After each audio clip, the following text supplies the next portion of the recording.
Well, it's so funny. There's another pension plan that we're talking to that is that is literally just levered equities, and they've been levered equities for a decade or more, right? And a few of them have woken up to like, whoa, this is a lot of risk. Maybe we should start thinking about this risk parity approach, and they're starting to add it as a sleeve, right, as a slice, a 5% sleeve. You need to start somewhere. Their issue is, we are incentivized by performance and beating our benchmark. Mm-hmm.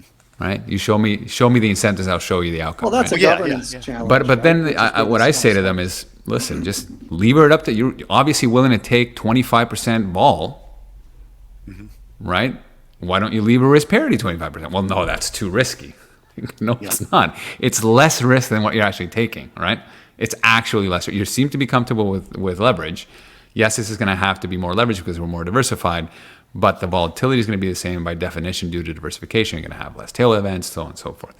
It just can't. They can't process that, right? And it is. You show me that the outcome you want. You show me the return, the risk profile you're willing to take. You can do that here. I think you almost have to, blind investors to what the actual outcomes have been. Like I did this exercise a while back, and I created my own risk parity portfolio using indices, and then I compared, over what percentage of rolling 1, 3, 5, 7, 10-year periods does a risk parity portfolio lever to the same vol as a global 60/40. How often does that outperform, a global 60/40? And once you, even over 1-year periods, you're above 50%. Then once you get out to 3, 5, 7, 10, when you get out to like 10-year periods, it's close to 100% where you're outperforming a 60/40 portfolio. However, the path is very different, right? So it gets back to that herding mentality, and that you're looking left, you're looking right, you're looking at the league tables, you're looking at where you stack up against your peers, and if you're not keeping up in the up markets, then you're just like, oh, I can't withstand that. Like, how do I justify that to my boss when my boss's boss is telling them how great their portfolio is doing, and we're not keeping up?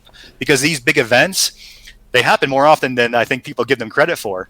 But when these big events happen, folks tend to forget them really quickly. And that could go dovetail into a whole other conversation in regards to kind of the macro and central banks and policy and all that stuff. And now is the gig up there? I don't know. Maybe not.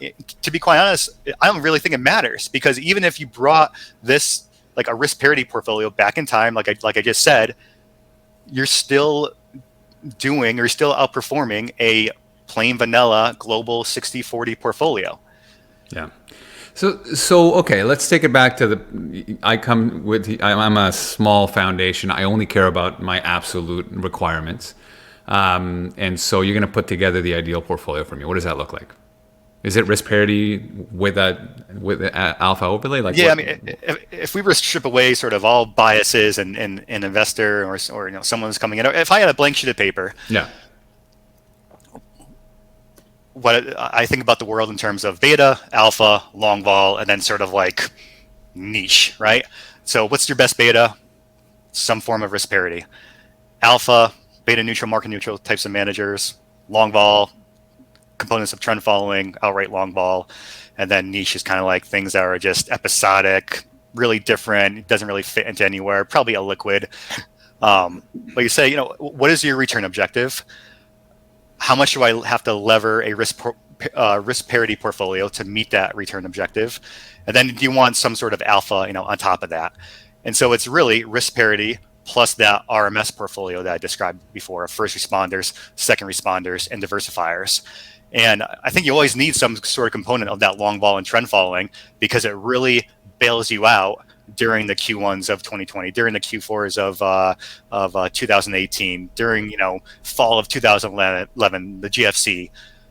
So you can't time these things. You need to set your strategic asset allocation on your beta side and some form of risk parity, and then you need to set your sort of wonky kind of alpha oriented downside type of protection stuff with that a third first responders, a third second responders, a third diversifiers. And that would be my going in kind of framework. And then on the fringe, you can tweak that based on different sort of, needs and circumstances. Right. So that's certainly the way we think about it here as well.